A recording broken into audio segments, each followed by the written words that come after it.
আজ আমি বিবাহ বন্ধন নিয়ে কিছু কথা বলতে চাই।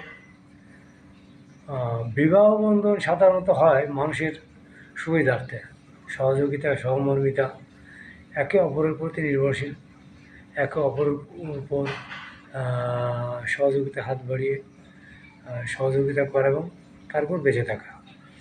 জীবন সংগ্রামের সাথে একজন সঙ্গীর খুব প্রয়োজন আছে, তাই মানুষ তার নিজের সুবিধার্থে বিয়ে করে।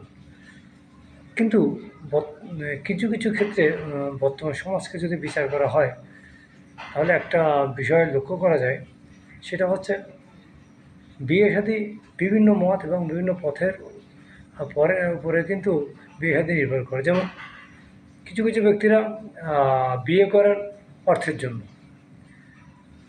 শ্বশুরবাড়ি থেকে কিছু পাবেন তাই দিয়ে ব্যবসা বাণিজ্য করবেন। আর শ্রেণীর বিয়ে হয় নিজের চয়েসের ফলে, যে আমার ভালো লেগেছে আমি বিয়ে করব।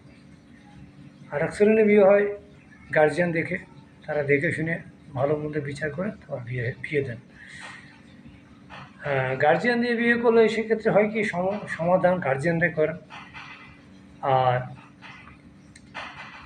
বিশেষ করে যৌতুক এবং নিজের পছন্দ মতো বিয়ে হোক, বা অনেক ক্ষেত্রে গার্জিয়ানের ক্ষেত্রে হয় যে শ্বশুরবাড়ির সাথে জামাইদের অনেক ক্ষেত্রে সম্পর্ক থাকে না, কেউ কাউকে সহ্য করতে পারে না। সেক্ষেত্রে কিছু কিছু কারণ থাকে, যেটা যেমন মেয়ে বিদায় করার দরকার, বিয়ে হচ্ছে না, যা হোক ছেলে হলেই হচ্ছে। আর অনেকে আছেন যে স্যার শ্বশুরবাড়ি থেকে অনেকগুলো টাকা পাচ্ছি, সমস্যা কী,